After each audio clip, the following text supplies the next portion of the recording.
Hi everyone, it's Sue with Ully Cat's Designs and Ully Cat's World blog, and I'm here today with the Karen Burniston Design Team Challenge for May of 2026. And we're going to be making a little pop-up stage with a three-dimensional coffee mug with this little hopping frog and steam coming up.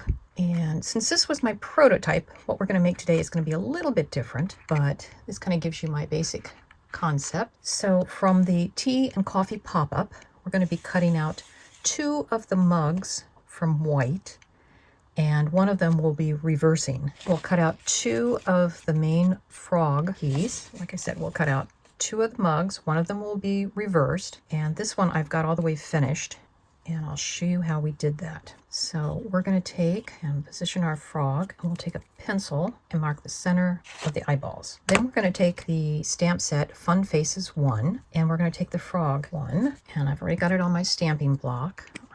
I'm using a black ink, and all I'm going to do is, you can see my 2 dots, I'm going to line those up with the center of the eyeball. And I'm not worried about the mouth or my little shadow that kind of looks like a nose, because we're going to glue the frog over that. So I've got glue on the back of my frog, and I'm just pressing him down onto the mug. You'll notice all these little white marks. I just took my white jelly pen and drew dots on all of the tips of his feet and hands, and then the raised dots. To get the shiny look of like a glazed mug, I'm just taking my clear packing tape and I'm lining up the edge of the mug with the tape. And then, because I always hate to find the end, I usually keep a little tab on mine. So then from the center out, I'm just rubbing the tape, and I'm going to tuck my ends over. And I'm not going to worry that there's that little gap between the edge and such. You really won't notice it in the finished product. Now I ran my taped piece through my die machine with a piece of paper over it to have a shim. So now we've got our 2 pieces of our mug. So to connect those, we're going to take, this is a 6-inch by 2-inch piece of paper that I've colored with my brown marker, and I'm just going to fold it in half. And then what we're going to do is we're going to use this as kind of our hinge to go over it. And the reason I didn't cover all of my back is because I didn't want to have to adhere something over the tape. So I'm not too worried about having some of this bottom part not covered, and that's because by the time we get our mechanism in, it won't show.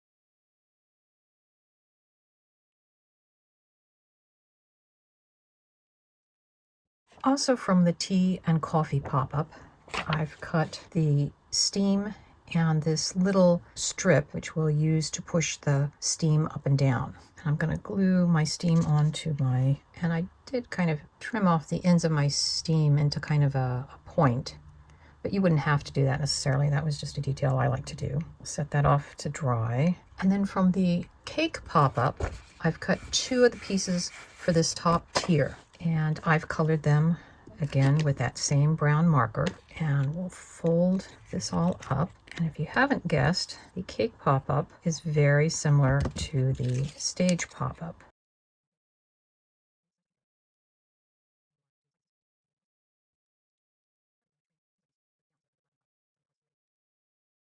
Now our mug is kind of dry, so I'm going to work on kind of giving it some curves, and I'm just using a re-inker bottle which will fit in. Rolling it over. We could have done this and not glued the handles together and curved it. It might have been a little easier to do it that way, but find a bottle that will easily fit in there, and then you can curve it around. If you don't like this gap here, you can take a piece of tape and just tape those ends together if it really bothers you. Because of the way this folds, you're never going to get a perfectly round mug. It's always going to be more of a eye-shaped piece.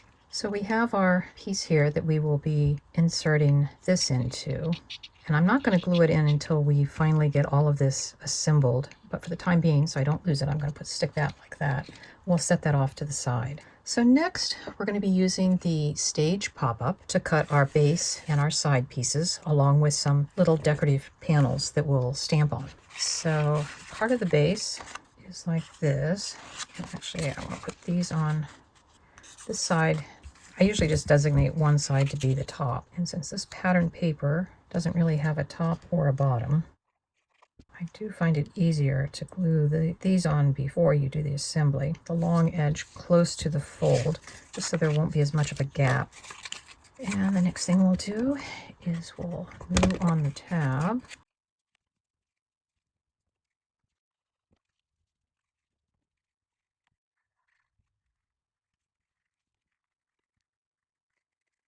The next thing we're going to do, I'm going to take that out, and we're going to mark where we're just going to cut some slits. There are some dies that go with the stage pop-up, but they cut too thick of a slot. And what we need is just a thin cut. And this is where I want to kind of center the mug. That's about where I want, but I want to make sure that's as far out as it can be. And then I'm just taking a sharp pair of scissors and just cutting the slot. Now the cardstock I chose to use is 100 pound, so it's pretty sturdy. I would say the cardstock that I used, this is close to 100. I don't know that it truly is 100, but it's close to it. Once we get that side in, once we have both sides in, try to get it as flat as we can, so you can see the two slips. And all I've done is just fold them in, and then we're going to glue those. So next we're going to slide the mug over a piece. Mostly this is about figuring out how far down in we want to get our steam. And then we're just going to glue the top piece closed. I've got 2 foam dots, and these are 11 millimeters circle. There's my thickest foam dots or squares that I have. You could probably also use several layers of foam tape if you don't have these. Pop that up, and I want to make sure I have the mug on the fold. And by doing that, you can see as you open it up, the steam does rise. And here's what our coffee mug looks like now. And like I said, it's always going to be more of a eye shape than perfectly round. Now, because of the tension that the pop-up cake tier puts on the platform, kind of have to keep training it to go flat because there is some tension on it. So we're going to set that aside, and I'm going to talk about the side panel. These are actually 2 pieces, got 2 of the strips, and I've gone ahead and decorated it. These mugs with the hearts come from the tea and coffee border set. So there's the mugs, and there's the little hearts. The stamps, Brewed with Love, Coffee Fuels My Happy, and Love at First Sip, along with the bottom panel that I'm going to use, Drink Coffee and Conquer the Day. Those all come from the Coffee Chat stamp set. So there's basically 3 that will fit in these little designer labels. Everything but the coffee mugs and hearts are in the stage pop-up set. And you'll notice on this one, there's a push, and that stamp is from the Stage Scenes stamp set. Now, I know Karen suggests gluing the whole thing and then sliding it over. I've had issues sometimes, especially when I put something in the center, that it just doesn't fit, either because I don't have the base perfectly matched up, or because it's just bigger because I've used different weight cardstock, so it just makes it thicker.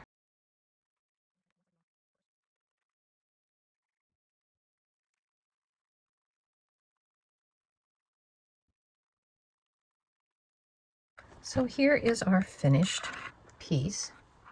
We have our frog mug and our 3 different sayings around the base. And then when we close it, when it comes out of the envelope, it's going to look something like this.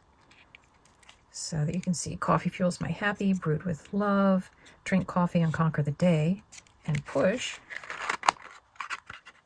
And that just locks into place, and we have our caffeinated pop-up card for today. I hope you enjoyed this video and that you got some inspiration from it. We'll see you next time. Bye-bye.